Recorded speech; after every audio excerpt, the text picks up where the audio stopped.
নমস্কার বন্ধুরা, আমি মিষ্টিমন। আমার মিষ্টিমন চ্যানেলে আমার সমস্ত বন্ধুদের সুস্বাগত। চলে এসেছি আজকের তরমুজের খোসা দিয়ে একটা চটপটা ইয়ামি রেসিপি নিয়ে। রেসিপিটা কিন্তু খুবই ভালো হয়েছিল। তোমরা গরম গরম ভাতের সাথে, রুটি পরোটার সাথেও তোমরা খেতে পারো, বা তোমরা শেষ পাতেও মিষ্টি হিসেবে একটা পদও পেয়ে যেতে পারো। তাহলে রেসিপিটা কিভাবে বানিয়েছি ওটা দেখার জন্য অবশ্যই চোখ রাখতে হবে আমার রেসিপির দিকে।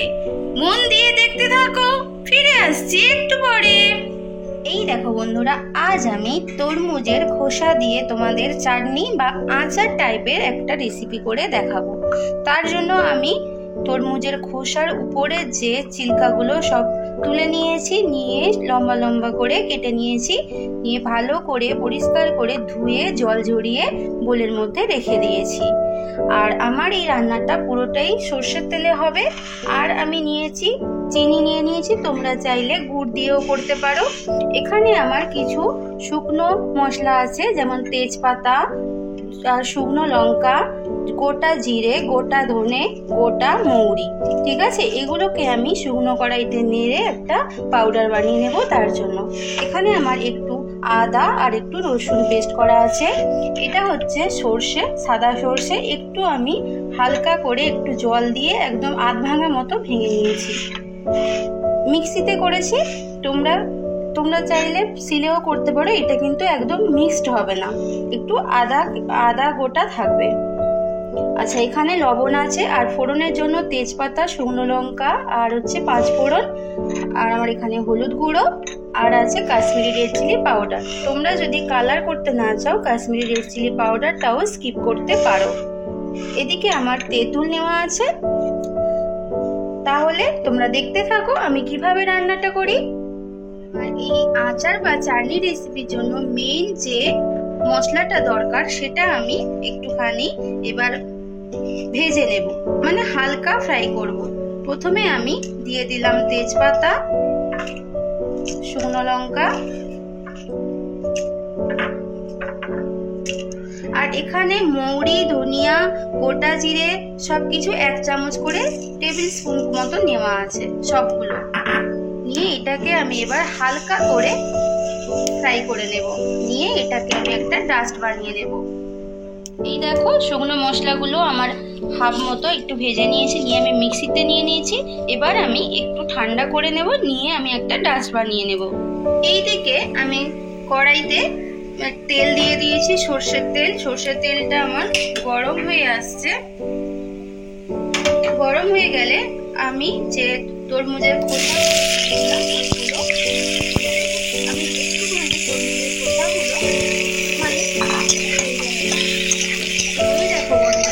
আমার তরমুজের খোসাগুলো সুন্দরভাবে ভাজা মতো হয়ে গেছে। এখনো সেদ্ধ খুব একটা হয়নি, কিন্তু আমি যেহেতু এটা ভেজেছিলাম যাতে কাঁচা স্মেলটা না আসে, তার জন্য ভেজে নিয়েছিলাম। এবার আমি নামিয়ে নেব। এই দেখো বন্ধুরা, কড়াইতে আমার সর্ষের তেলটা গরম হয়ে গেছে। এবার আমি মধ্যে ফোড়ন দিয়ে দেব। কালো সর্ষে দিলাম, তেজপাতা, শুকনো লঙ্কা আর 5 ফোড়ন, সব 1 টিস্পুন মতো 5 ফোড়ন দিলাম, আর 1 টিস্পুন মতো আমি কালো সর্ষে দিলাম। তোমরা তোমাদের পরিমাণ মতো কম বেশি করে দিলাম। এবার এটা সুন্দর মতো ভাজা মতো করতে হবে। ভাজা মতো করার সময় একটা সুন্দর স্মেলও আসবে।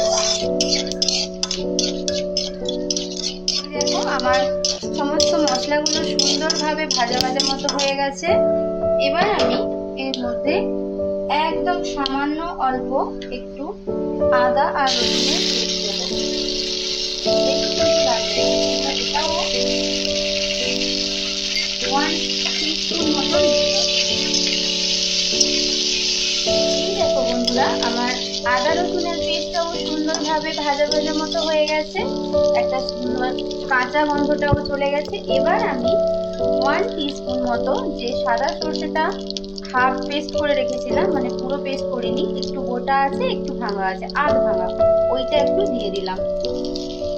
বেশি দেওয়া যাবে না, বেশি দিলে তেতো লাগতে পারে, তার জন্য আমি 1 টিস্পুন মতো দিলাম। এই দেখো আমার সমস্ত মশলাগুলো সুন্দরভাবে ভাজা ভাজা হয়ে গেছে।